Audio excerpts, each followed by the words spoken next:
Hello बच्चों, hello ninth वाले बच्चों, कैसे हैं? अच्छे होंगे। तो are you ready for the test? Yes sir. तो आप रेडी हैं तो एक बात सुन के जाओ ना यार। कौन सी बात? तो चलो सॉल्यूशन भी देख के जाओ असाइनमेंट का, क्योंकि आपको पता होगा टेस्ट तो इसी दो चैप्टर का है, matter in our surrounding and structure of atom. तो आप रेडी हो, अच्छी बात है। Are you prepared? Yes obviously. और आपने असाइनमेंट भी किया है? यस ओके, अच्छी बात है। तो आप सभी लोगों से रिक्वेस्ट है, अगर आप ये लेक्चर देख रहे हैं तो सबसे पहले अपने मोबाइल में, या अगर आपके पास प्रिंटेड फॉर्म है, या अगर आपने क्वेश्चन आंसर लिख के सबमिट किया है तो वो कॉपी निकाल लो। निकाल लिए क्या? निकाल लिए क्या? Okay good. तो निकाल लिए तो चलो हम आंसर बताते हैं, आप चेक करो आपका आंसर सही है कि नहीं। ये जरूरी है, आप लिख दोगे आंसर, हो सकता है गलत हो, बराबर। तो चलो चेक करते हैं। और कुछ लोग का डाउट्स भी होता है कि सर ये नहीं बन रहा, वो नहीं बन रहा, तो सारे आंसर हम बताएंगे तो डाउट तो निकल जाएगा ना। ओके, तो जो भी इजी क्वेश्चन हम उसको ओरल बताएंगे, और जो डिफिकल्ट है वो हम रिटन में करेंगे। ठीक है, कोई दिक्कत नहीं है ना आपको? ओके, नहीं बोल रहे हैं सब? नहीं बोल रहे हैं ना? हाँ नहीं बोल रहे हैं। तो चलिए पहला क्वेश्चन है, explain all factors affecting the rate of evaporation. यानी कौन कौन से फैक्टर है जो इवापोरेशन के रेट को प्रभावित करते हैं। चार फैक्टर आपने पढ़ा होगा, टेम्परेचर, उसके बाद मॉइस्चर मतलब ह्यूमिडिटी, उसके बाद विंड स्पीड, उसके बाद सरफेस एरिया। ठीक है, चार फैक्टर हो गया। अगला बोल रहा है, draw the inter conversion table triangle between solid liquid and gas and define all process. ये आप जानते होंगे ऐसे, सॉलिड, या क्वेश्चन नंबर 2 है, सॉलिड, या यहां सॉलिड लिखो, सॉलिड लिक्विड गैस, और ऐसे ऐसे बनाया था हमने। यस, आपके कॉपी में ही है।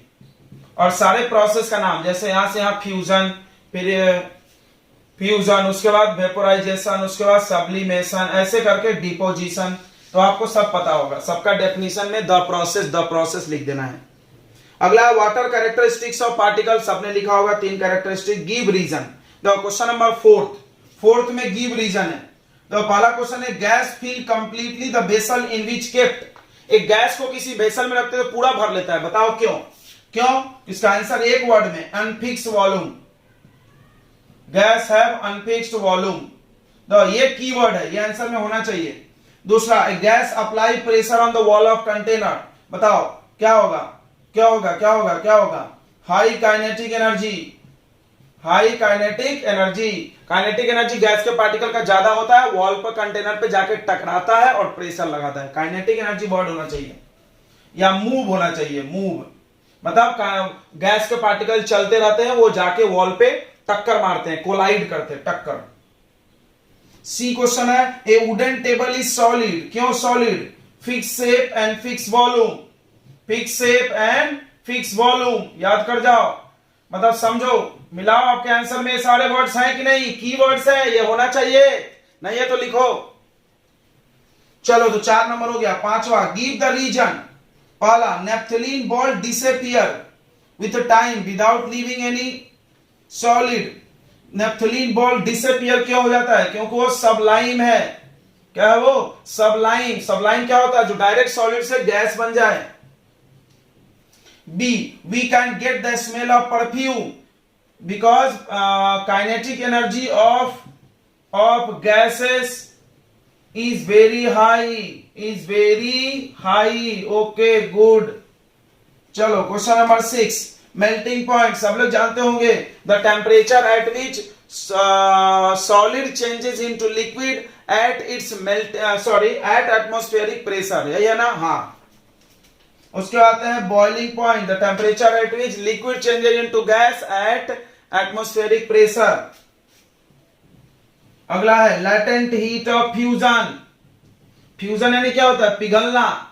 तो क्या बोलेंगे? The extra energy required to change 1 kg, याद होगा ना, 1 kg of solid into liquid at its melting point at atmospheric pressure। सब आपके नोट्स में है, बस हम आपको रिवाइज करा रहे हैं। चलो तो ये 6 क्वेश्चन तक हो गया। आगे बढ़ते हैं आप 7 क्वेश्चन में। 7 बोला है, 7 में देखेंगे। 7 का ए, why does our palm feel cold when we put acetone perfume? क्यों वो करता है? Due to evaporation. इवापोरेशन के वजह से, इवापोरेशन कॉजेस कूलिंग। ये डायलॉग याद होगा, हमने याद कराया था। Evaporation causes cooling. Yes, evaporation causes cooling. हाथ पे पेट्रोल इवापोरेट हो रहा है, कूलिंग होगा। क्यों कूलिंग होता है? सराउंडिंग से एनर्जी को एब्जॉर्ब कर लेता है। 7 का B, what type of cloth, ये तो है आपके कॉपी में, समर में कैसा क्लॉथ पहनना चाहिए, cotton cloth, because it is good absorber of sweat, और उसको एब्जॉर्ब कर एटमॉस्फेयर में एक्सपोज करेगा, एक्सपोज करने से क्या होगा, इवापोरेशन होगा और कूलिंग फील होगा। Yes you know that I think. अगला 2 रीजन बताओ, जस्टिफाई करें। Water is liquid at room temperature, water room temperature पे क्यों लिक्विड है, क्योंकि रूम टेम्परेचर 25 डिग्री सेल्सियस है, और वाटर का मेल्टिंग पॉइंट, देखो इसमें 2 बातें लिखना, पानी का बॉइलिंग पॉइंट है 100, तो गैस बनने के लिए 100 चाहिए, लेकिन रूम टेम्परेचर 100 से कम है, ओके, इसीलिए वो लिक्विड है। B number, iron almirah is solid, अरे अभी बताए थे, fix shape and fix volume, solid क्यों है, fix shape and fix volume, okay. 9, suggest any method to liquidify atmospheric gas, यानी गैस को बनाना है लिक्विड, बताओ, गैस टू लिक्विड, तुमने पढ़ा है गैस टू लिक्विड क्या होता है, गैस को लिक्विड बना देना, कंडेंसेशन, कंडेंसेशन के लिए क्या अप्लाई करना होगा, प्रेशर, यानी एक कंटेनर ले लो, इसमें गैस भर लो, गैस भर लो, और इसको पिस्टन से, पिस्टन आपके एनसीईआरटी में डायग्राम भी दिया है, पिस्टन जानते होंगे ना, वो सिरिंज में रहता है, डॉक्टर के सिरिंज में, इससे ऐसे दबाओ, दबाते जाओगे, कंप्रेस होके प्रेशर हाई होगा, गैस क्या बन जाएगा, लिक्विड, क्यों बन जाएगा, क्योंकि उसके इंटरमोलिकुलर स्पेस क्या हो जाएंगे, कम हो जाएंगे, ओके। चलिए क्वेश्चन नंबर, अरे 1 आ गया फिर से, क्वेश्चन नंबर यहाँ पे एक और 1 आ गया, चलो सब उसको 9th में ही लिख लो, 9th में फिर एक से है, why does a cooler cool better in hot dry day, गर्मी के दिन में कूलर अच्छा काम क्यों करता है, because humidity is less, because humidity, तो कीवर्ड होना चाहिए, humidity is less in summer, गर्मी में ह्यूमिडिटी कम होता है, और ह्यूमिडिटी कम होने से इवापोरेशन फास्ट होगा, yes I think you know that, humidity और इवापोरेशन उल्टा होता था, ह्यूमिडिटी कम इवापोरेशन ज्यादा, ओहो, ह्यूमिडिटी कम है इवापोरेशन ज्यादा होगा, इवापोरेशन फास्ट होगा, लिखना जरूरी नहीं ना, सुन रहे हो ना, इवापोरेशन फास्ट होगा तो कूलिंग ज्यादा होगा, ओके। ओके, जो भी असाइनमेंट आपको मिलेगा सबके सॉल्यूशन मिले जाएंगे, आप सॉल्यूशन से अपने बनाए हुए चेक जरूर करें, सही है गलत, क्योंकि क्लास तो है नहीं कि हम आपको आ रहे हैं चेक करने, यही तरीका है आप तक आंसर पहुंचाने का, आप ईमानदार बनो, थोड़ा आंसर चेक कर लेना खुद से, मार्क्स भी दे देना, बोलना कितने नंबर आए मेरे को बताना। चलो अगला देखते हैं, बोला how does water kept in मटका अर्थन पॉट बिकम कूल, मटके में पानी रखते हैं तो ठंडा कैसे होता है, बताया था हमने side, it has tiny pores, सुन के लिख सकते हो, it has tiny pores through which water comes out and this water get evaporation and evaporation causes cooling, बस यही बात बार बार लिखना है, पानी बाहर आएगा, इवापोरेट होगा और उससे कूलिंग होगा, ओके। या और अच्छा लिख सकते हो कि जो इवापोरेट होगा तो वो अंदर के मटके के पानी से हीट एब्जॉर्ब करके इवापोरेट हो जाएगा, एक ही बात है सब। चलो क्वेश्चन नंबर 10 क्या बोल रहा है, why the kinetic energy of gas is more, kinetic energy particle gas का क्यों ज्यादा है, क्योंकि लार्ज इंटरसेलुलर स्पेस है, less intermolecular force of attraction, less intermolecular force of attraction, मतलब उनके बीच का फोर्स बहुत कम है, सो दे मूव रैंडमली, मतलब ऐसे चलते रहते हैं हमेशा, तो काइनेटिक एनर्जी ज्यादा होगा ना, मूव वर्ड चाहिए, काइनेटिक एनर्जी मोशन से जुड़ा होता है। Why solid is not compressible, solid को दबा कर नहीं सकते, क्योंकि वेरी लेस इंटरमोलिकुलर स्पेस होता है, वेरी लेस इंटरमोलिकुलर स्पेस। देखो बच्चों हम बस कीवर्ड लिख रहे हैं, आप आंसर में इतना लिख दोगे मार्क नहीं मिलेगा, पूरा लिखना, मेक ए सेंटेंस। क्या क्वेश्चन है कि सॉलिड क्यों कंप्रेस नहीं होता, लिखो solid is incompressible because it has very less intermolecular space, ये वर्ड जरूरी है, और ये वर्ड नहीं रहेगा तो मार्क नहीं मिलेगा, पहली बात, चाहे तुम कुछ भी लिख लो घुमा फिरा के।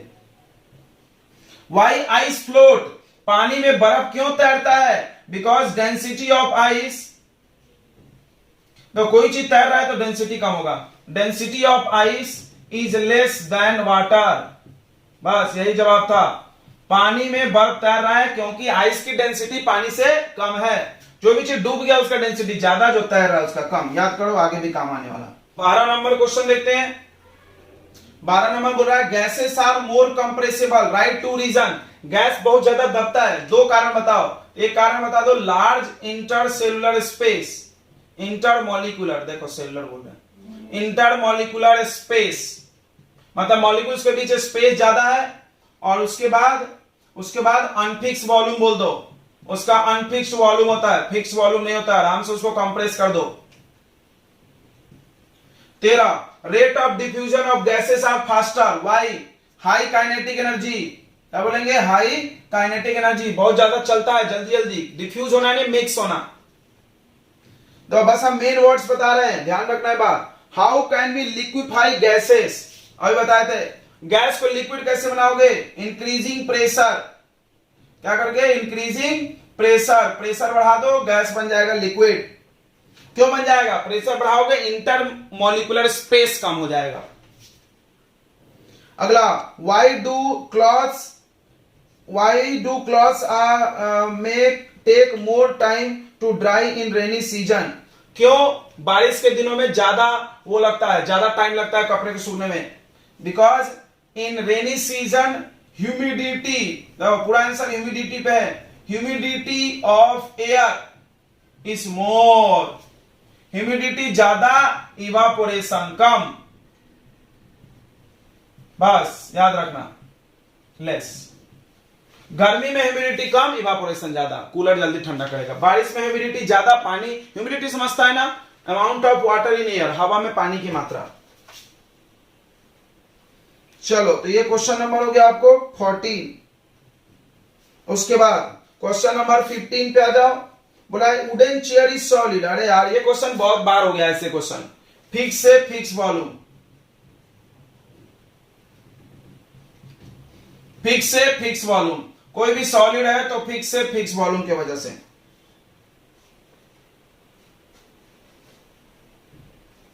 अगला 16 नंबर में क्या बोल रहा है देखो। 16 नंबर बोला give reason why gas exert pressure on the wall of container. Pressure क्यों लगाता है? हाई काइनेटिक एनर्जी, गैस के पार्टिकल काइनेटिक एनर्जी ज्यादा है, वो जाता है वॉल से कोलाइड। देखो कोलाइड वर्ड वेरी इंपॉर्टेंट, टकराना, कोलाइड करता है। कोलाइड करने से क्या अप्लाई करता है? प्रेशर। अगला, gases undergo diffusion very fastly. इसी में दूसरा क्वेश्चन है, डिफ्यूजन क्यों फास्ट होता है? इसका भी कारण वही, हाई काइनेटिक एनर्जी। गैस के पार्टिकल काइनेटिक एनर्जी ज्यादा है, इसलिए उसका रेट ऑफ डिफ्यूजन बहुत ज्यादा होता है। ठीक है, चलिए आगे बढ़ते हैं। अगला question number 17, explain the interconversion of three state in terms of attraction and kinetic energy.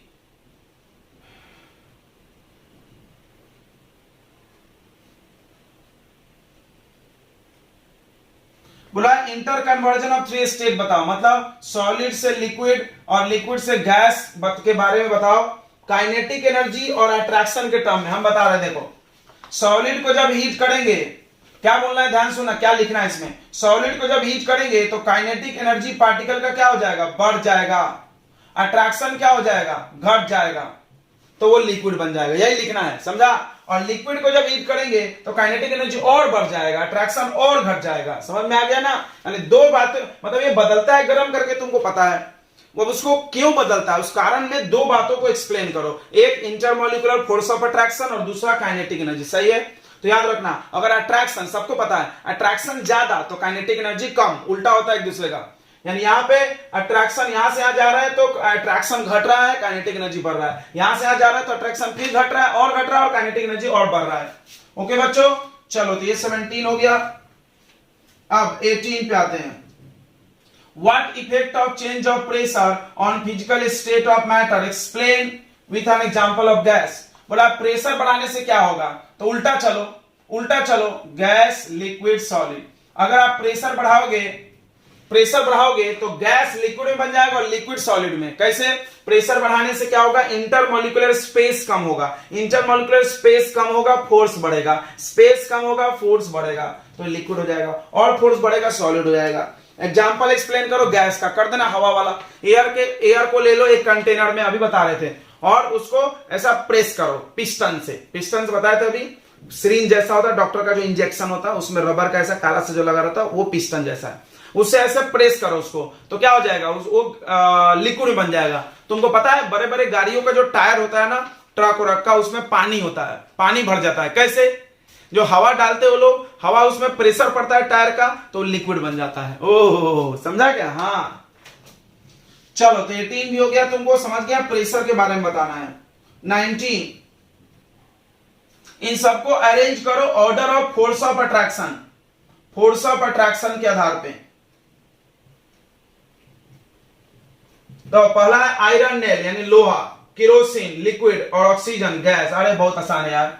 Force of attraction किस में ज्यादा होता है? सॉलिड में। तो सबसे आगे कौन रख लो? आयरन नेल, ऐसा।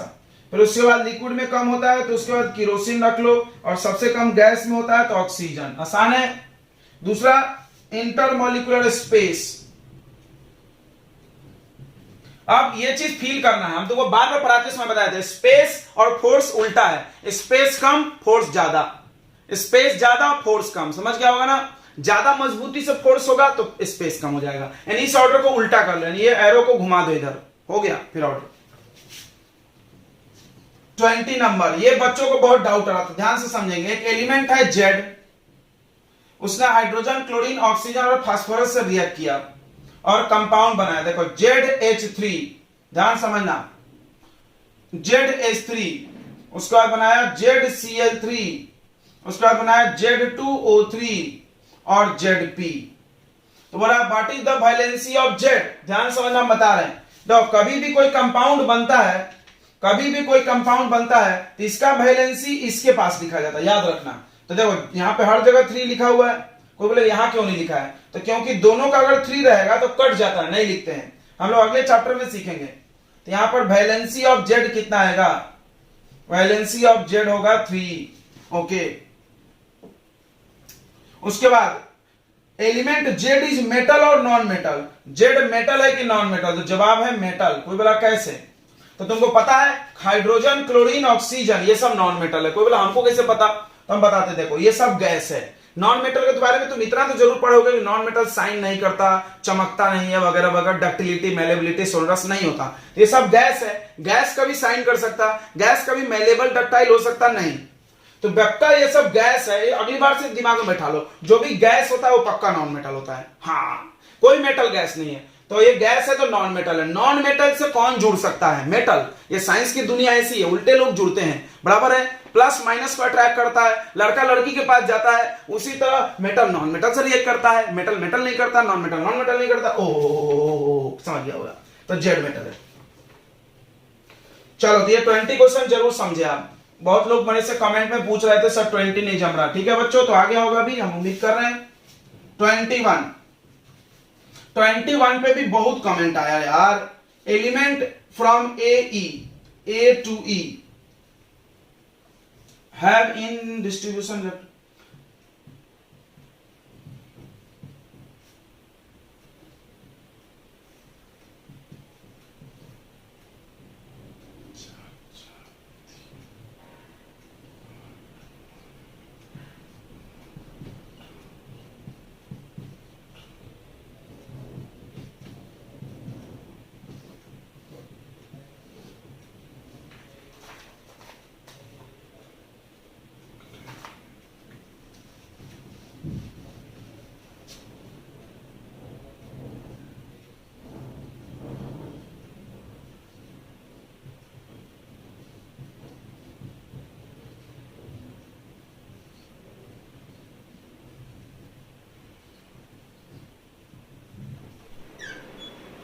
कौन?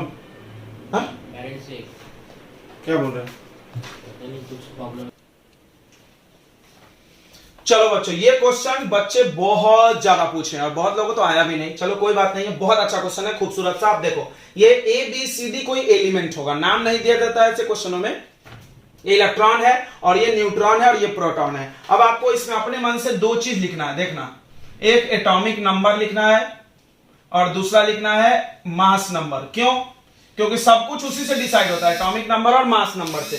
अब एक चीज दिमाग में डालना, एटॉमिक नंबर को प्रोटॉन नंबर से डिफाइन किया जाता है, याद रखना इस बात को, बताए भी होंगे। इलेक्ट्रॉन से नहीं किया जाता, क्यों? क्योंकि इलेक्ट्रॉन कम ज्यादा होता है, निकलता है, एटम से बाहर इलेक्ट्रॉन निकाल सकते, डाल भी सकते। तुमने पढ़ा है आयन, आयन क्या होता है? इलेक्ट्रॉन लेने देने से बनता है, बराबर। तो आयन में इलेक्ट्रॉन कम ज्यादा हो सकता है।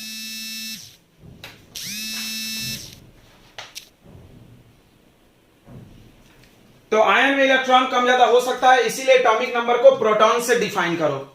यानी देखो atomic number 3, sorry proton number 3, तो एटॉमिक नंबर भी 3, ये भी 9 और ये 18 और ये 70। ध्यान समझना। मास नंबर कैसे बनता है? Proton plus neutron, proton plus neutron कर दो मास नंबर, 4 + 3 7, 9 + 9 18 और ये ऐड करो, क्या रहा बताइए?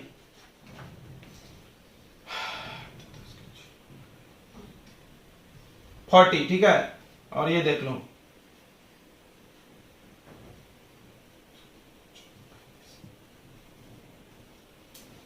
चलो अब देखते हैं हम लोग कटायन। देखो कटायन कैसे पता चलता है? कटायन मतलब होता है प्लस चार्ज, प्लस चार्ज का मतलब होता है लॉस ऑफ इलेक्ट्रॉन। देखो ध्यान समझना, किसी भी एटम के अंदर इलेक्ट्रॉन और प्रोटॉन इक्वल होता है, किसी भी एटम के अंदर इलेक्ट्रॉन प्रोटॉन इक्वल होता है। अगर इलेक्ट्रॉन ज्यादा है प्रोटॉन से, मतलब उसने इलेक्ट्रॉन लिया है बाहर से। अगर इलेक्ट्रॉन कम है प्रोटॉन से, मतलब उसने दिया है। ये बात फील हो गया? फील हो गया ना? तो देखो यहां पे देखो, इसको देखो तुम, इसको देखो, इसको हम गोला करते हैं। यहां पे प्रोटॉन 3 है, यानी एटॉमिक नंबर 3 है, प्रोटॉन नंबर है एटॉमिक नंबर, लेकिन इलेक्ट्रॉन 4, इलेक्ट्रॉन ज्यादा कैसे हो गया? इसका मतलब उसने लिया है, यानी ये क्या है? एनायन है। ये क्या है? एनायन। एनायन यानी निगेटिव चार्ज। निगेटिव कब बनता है? लेने से। फील हो गया? पक्का। ओके चलो आगे देखते हैं। अब देखो इसका प्रोटॉन नंबर 9 और इसका 8, ये दोनों बराबर होना चाहिए। बराबर होगा तो कोई चार्ज नहीं होगा, एटम रहेगा न्यूट्रल। तो अब ये लॉस करा है, दिख रहा है 9 होना चाहिए लेकिन 8 है, तो लॉस करा। लॉस करा मतलब क्या हो गया? कटायन। तो मिल गया आपका आंसर। कटायन का आंसर कौन है बताओ? बी। ओके। आइसोटोप, आइसोटोप क्या होता है? Same atomic number but different mass number. और एक ही एटॉमिक नंबर होना चाहिए और मास नंबर क्या होना चाहिए? अलग अलग। थोड़ा देखो तो कोई आइसोटोप है क्या इसमें? कोई आइसोटोप है? एटॉमिक नंबर सेम है किसी का? नहीं है, तो नो लिख दो, नो आइसोटोप। ओके, हो सकता है नो आइसोटोप। ध्यान से सुनेंगे। आइसोटोप कब होता है? देखो हम बता रहे। मान लो हमने यहां पर ये कर देते, यहां पे 18 कर दो, चेंज कर रहे हैं, ठीक है ना? चलता ना? यहां 18 करोगे तो 18 प्रोटॉन हुआ, तो एटॉमिक नंबर भी 18। अब देखो ये same atomic number but different mass number, तो आइसोटोप कौन हो जाता? सी और डी। चेंज कर लो, सिखाने के लिए चेंज किया हमने। सी और डी आइसोटोप हो जाएगा। क्यों होगा बच्चों आइसोटोप? क्योंकि देखो आइसोटोप का एटॉमिक नंबर क्या होता है? सेम, लेकिन मास नंबर अलग अलग होता है। Okay good. अब नोबल गैस कैसे पता चलेगा? देखो नोबल गैस पता चलता है इलेक्ट्रॉनिक कॉन्फ़िगरेशन से बच्चों। इलेक्ट्रॉनिक कॉन्फ़िगरेशन कैसे लिखा जाता है? तो 2 8 18 करके। देखो इसका कॉन्फ़िगरेशन लिखो, ध्यान से देखो। कॉन्फ़िगरेशन नंबर से लिखते हैं। 3 है तो कैसे लिखेंगे? 2 1। 9 है तो कैसे लिखेंगे? 2 पहले लिख देंगे, 7 बाद में, 9 हो गया। 18 का देखो 2 8 8। यस, लास्ट में आउटर मोस्ट सेल पूरा भरा होना या 8 होना, वो नोबल गैस है। तो ये दोनों नोबल गैस हो गया। तो नोबल गैस का आंसर क्या होगा? सी एंड डी। समझ में आ गया? Noble gas. तो बच्चों ये क्वेश्चन समझ में तो आ गया ना पक्का? अब इसमें आइसो बार का भी क्वेश्चन हो सकता था, नहीं है इसमें लेकिन हो सकता था। मान लो हम आइसो बार पूछ ले, तो तुमको क्या करना है? देखना है कि मास नंबर सेम होना चाहिए और एटॉमिक नंबर अलग अलग। पता ही है ना डेफिनेशन? तो देखो इस क्वेश्चन को बनाने का ट्रिक क्या है? 3 ट्रिक। पहला ट्रिक ये, इलेक्ट्रॉन प्रोटॉन न्यूट्रॉन के बाद आप 2 नंबर में लिखो, मास नंबर लिखो, atomic number. Atomic number proton number को ही बोलते हैं, याद रखना। और mass number proton plus neutron करना, इलेक्ट्रॉन मत प्लस कर देना, इलेक्ट्रॉन धोखाबाज है, उसका सपोर्ट मत लो। अब क्या करना? प्रोटॉन को इलेक्ट्रॉन से मिलाना, प्रोटॉन को इलेक्ट्रॉन से मिलाना। अगर इलेक्ट्रॉन कम है लॉस, लॉस मतलब कटायन। अगर इलेक्ट्रॉन ज्यादा है तो गेन, गेन मतलब एनायन। क्या बात है? ओके। उसके बाद आगे देखना है एटॉमिक नंबर सेम तो बोल देना आइसोटोप है ये दोनों। अगर मास नंबर सेम होता, कोई नहीं है यहां पे लेकिन हो सकता है, क्वेश्चन तो बना सकते ना हम, तो मास नंबर सेम रहेगा तो हम आइसो बार बोल देंगे। ठीक है बच्चों। नोबल गैस कैसे पता चलेगा? नोबल गैस का आउटर मोस्ट सेल फील्ड है, पूरा भरा होता है, या तो आखिरी में 8 होगा या तो आखिरी में 8 ही होगा। ठीक है। अगर हीलियम नोबल गैस लोगे, देखो हीलियम नोबल गैस का बस 2 होता है, बाकी सबका 8-8 होता है। ये चीज हम सब पढ़ाए हैं कॉन्फ़िगरेशन के वक्त। ओके बच्चों, चलो तो ये 21 क्वेश्चन हो गया। अब हम लोग आगे बढ़ते हैं 22 पे। बोला why chemical property of isotope. क्या बात है, ये मेरा क्वेश्चन है फेवरेट वाला। बताओ क्यों केमिकल प्रॉपर्टी सेम होता है। हमने पढ़ाते वक्त बताया था, देखो केमिकल प्रॉपर्टी डिपेंड करता है वैलेंसी पे, इस बात को हमने जरूर पढ़ाया है। 22 केमिकल प्रॉपर्टी जो होता है बच्चों वो डिपेंड करता है वैलेंसी पे, और वैलेंसी होता है आइसोटोप का सेम। आइसोटोप जो होता है, जैसे क्लोरीन का 2 आइसोटोप है, क्लोरीन के जो 2 आइसोटोप है, इसका एटॉमिक नंबर सेम है, यानी इलेक्ट्रॉन सेम है। इलेक्ट्रॉन सेम है तो वैलेंसी सेम होगा, वैलेंसी सेम होगा तो केमिकल प्रॉपर्टी सेम होगा। वैलेंसी जरूर वर्ड बताना, केमिकल प्रॉपर्टी वैलेंसी पर डिपेंड करता। अगला बोल रहा है name the isotope which is used for the treatment of goitre. बताओ बताओ बताओ बताओ, बताओ। आयोडीन, हाँ, और कैंसर के लिए कोबाल्ट। अगला बोल रहा है एक एलिमेंट है, देखो तीसरा, दूसरा हो गया यूज था, तीसरा बोल रहा है एक एलिमेंट एक्स है, has 2 electron in its M subshell, KLM ऐसा लिख लो। देखो इसमें 2 इलेक्ट्रॉन, तुमने एक रूल पढ़ा होगा कि जब तक अंदर का नहीं भरेगा बाहर में इलेक्ट्रॉन नहीं डाल सकते तुम। तो यहां पर 2 है तो यहां पर पहले 2 भरा होगा, K में 2 भरा होगा ना, और L में कितना भरा होगा 8, तभी इधर गए होंगे। तो टोटल इलेक्ट्रॉन कितने हो गए 12। एटॉमिक नंबर, क्या मजाक कर रहे हैं, एटॉमिक नंबर तो पता चल गया 12, इसको प्लस कर लो, समझा। इन्होंने क्या किया, इसका इलेक्ट्रॉन दिया, इसका नहीं दिया, क्यों? क्योंकि कॉमन सेंस है बच्चों, अगर इसमें इलेक्ट्रॉन आ गया है तो ये भरेगा तभी आएगा। के सेल में कितना इलेक्ट्रॉन आता है 2, एल में कितना आता है 8, ऐसे करके भरते भरते जाएंगे, फिर प्लस कर लो, एटॉमिक नंबर आ जाएगा। अब हम तो उसमें इसमें वैलेंसी पूछ सकते थे, तो वैलेंसी कितना 2, क्योंकि हम बताए होंगे कि वैलेंस इलेक्ट्रॉन बोलते लास्ट वाले इलेक्ट्रॉन को। अगर वैलेंस इलेक्ट्रॉन 1 2 3 4 तक है तो वैलेंसी भी वही होगा, लेकिन वैलेंस इलेक्ट्रॉन 5 हो गया 6 हो गया तो 8 में से क्या करेंगे माइनस। ये सब चीजें आप जानते होंगे, रिवाइजन करते जाओ, टेस्ट है आपका। अगला देखेंगे क्वेश्चन नंबर 23 का ए का first, name the scientist who discovered neutron. बताओ न्यूट्रॉन का खोज किसने किया, जे चार्विक। दूसरा, what is charge and mass of neutron. Neutron पे चार्ज कैसा होता है 0, नो चार्ज। मास बताओ, मास इसका होता है इक्वल टू प्रोटॉन के मास के बराबर, मास इक्वल टू प्रोटॉन, यहां डी छप गया गलती से, एंड मास, सही है। What is charge and mass of neutron, charge 0 और मास प्रोटॉन के इक्वल। तीसरा, where neutron is present, neutron कहां होता है, न्यूक्लियस में। चलिए तो 23 हो गया। 24 अगला बोल रहा है both helium and beryllium have 2 electrons. तो हीलियम और बेरिलियम 2 इलेक्ट्रॉन। देखो हीलियम का एटॉमिक नंबर होता है 2, बेरिलियम का 4, इसका कॉन्फ़िगरेशन है 2 और इसका है 2 2, ठीक है। क्या बोल रहा है, दोनों का वैलेंस इलेक्ट्रॉन, बताओ सही पूछा है क्वेश्चन, क्या दिमाग लगाया। वैलेंस इलेक्ट्रॉन दोनों का 2 है। फिर हीलियम क्यों नोबल गैस है, ये क्यों नहीं है, क्योंकि इसका वैलेंसी 0 है। जिसका वैलेंसी 0 नोबल गैस, इसका वैलेंसी 0 नहीं है 2 है। अब सवाल आएगा वैलेंसी 0 क्यों हो गया सर, तो हम तुमको बताए थे कि वैलेंसी कैसे निकलता है, आउटर मोस्ट सेल अगर भरा हुआ है तो वैलेंसी 0 हो जाएगा।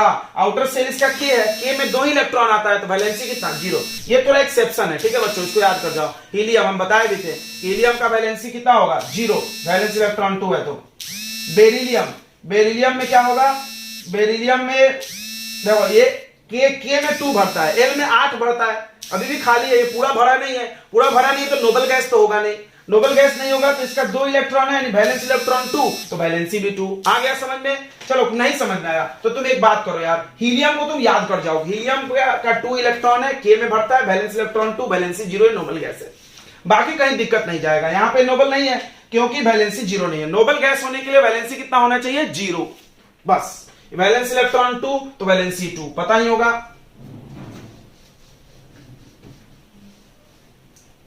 चलो अगला 25 क्वेश्चन, नहीं इसमें दूसरा है, सॉरी। बोला hydrogen exist in 3 isotopic form, why are isotopes of hydrogen chemically like. अरे यार एक ही चीज पूछ लिया, हाइड्रोजन के 3 आइसोटोप होते हैं, तुमको पता होगा।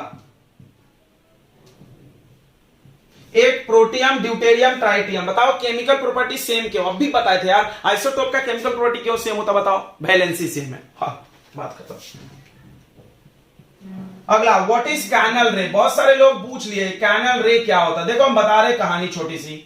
जब इलेक्ट्रॉन प्रोटॉन की जो डिस्कवरी हुई थी ना, तो उन्होंने क्या किया था, ऐसा एक ट्यूब लिया था कांच का, उसमें एक प्लस प्लेट एक माइनस प्लेट लगाया था, तो माइनस से एक रे निकला था, उसका नाम था कैथोड रे। कौन सा रे था?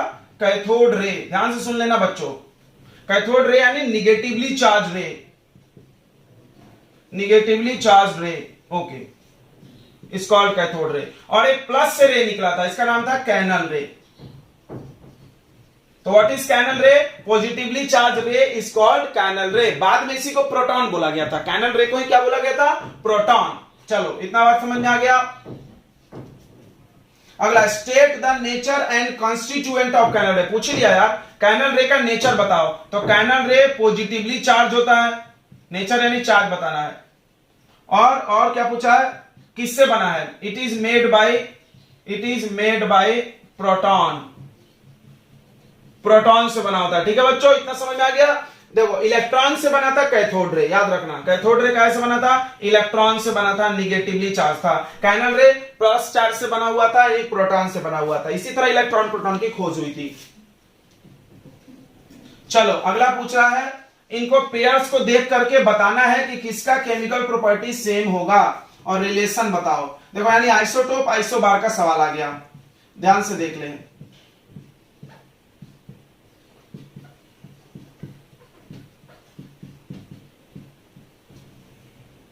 देखो, इन दोनों को देखो, इन दोनों को देखो, एटॉमिक नंबर अलग, मास नंबर सेम, यानी ये क्या है? आइसोबार। यही तो करना है बच्चों, मेरे प्यारे बच्चों, यही तो करना है, यही तो करना है।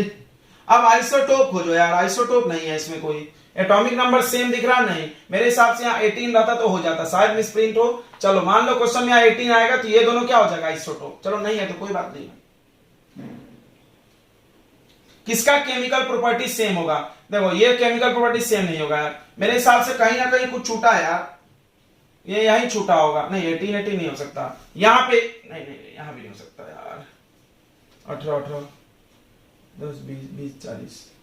Identify two pairs of element that will have similar chemical property. The chemical property तभी सेम होगा जब इलेक्ट्रॉन सेम होगा। इलेक्ट्रॉन सेम किसी में दिख रहा है? ये क्या दिख रहा है यार, जब से आपको नहीं दिख रहा सर? ये हो गया सेम केमिकल प्रॉपर्टी। समझ गया बच्चों? सेमी केमिकल प्रॉपर्टी यानी आइसोटोप बोल सकते क्या इनको? हाँ, बिल्कुल बोल सकते हैं। What is isotope? Same atomic number, different mass number. देख लो यार, आइसोबार में सेम केमिकल प्रॉपर्टी नहीं होगा, मैं ऐसे बता दिया। ऐसी आंसर तुम्हारा ये 27 नंबर अभी बताए थे बच्चों, वही सवाल है, फिर से देख लेते हैं। देखो,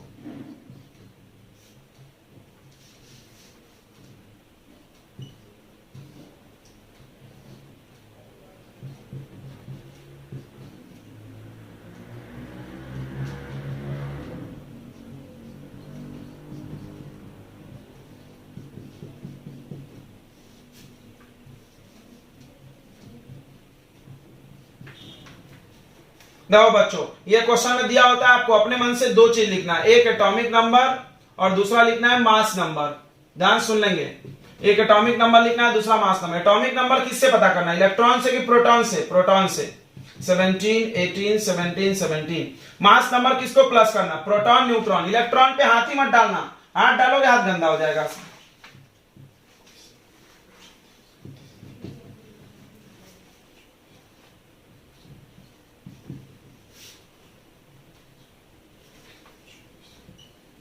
अब चलो बच्चों, अब ध्यान लगाओ, सेम एटॉमिक नंबर। अरे यार, ढेर सारे लोग हैं। सेम एटॉमिक नंबर क्या पूछ रहा है इसमें? इसमें पूछ रहा है कटायन। कटायन पहले पूछ रहा है, कटायन कैसे पता चलेगा? लॉस ऑफ इलेक्ट्रॉन, प्रोटॉन से कम इलेक्ट्रॉन होना चाहिए, ये देख लो, यानी कटायन हो गया ए। चलो, इसका तो आंसर मिल गया आपको। कटायन कौन हो गया बच्चों? ए हो गया। ओके सर, ये समझ में आ गया, इलेक्ट्रॉन कम है मतलब लॉस हुआ कटायन।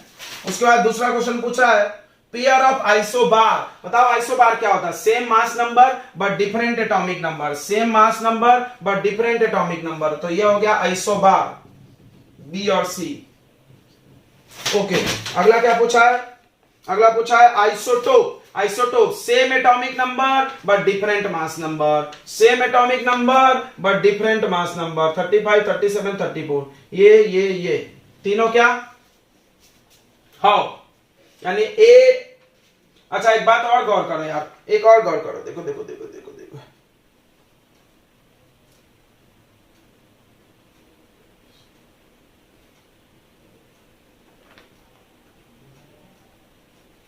तो कौन कौन हो गया आपका आइसोटोप? ए हो गया, और बताओ कौन हो गया, और हो गया ये सी हो गया, और कौन हो गया डी। दिख रहा है तीनों का एटॉमिक नंबर सेम है लेकिन मास नंबर अलग अलग है। ठीक है क्या बच्चों, देख लेना, कोई बस यही चीज देखना होता है। चलो तो ये आइसोटोप हो गया।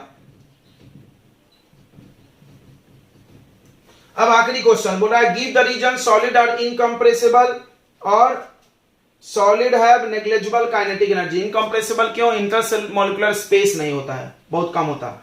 और नेग्लिजिबल काइनेटिक एनर्जी क्यों? क्योंकि उनमें फोर्स ऑफ अट्रैक्शन क्या है, बहुत ज्यादा। चलिए तो अच्छी बात है, आपने पूरे आंसर देखे। इसके बाद हम मोशन के सॉल्यूशन कराने वाले। ठीक है बच्चों, तो अगले असाइनमेंट सभी ने मोशन का बना लिया होगा। बहुत बहुत धन्यवाद जिसने बना लिया, जिसने नहीं बनाया बनाओ और गूगल क्लास में सबमिट करो। अभी ऐसे नहीं सबमिट होगा, गूगल क्लास में सबमिट करो, अपलोड करो वहां पे जाके।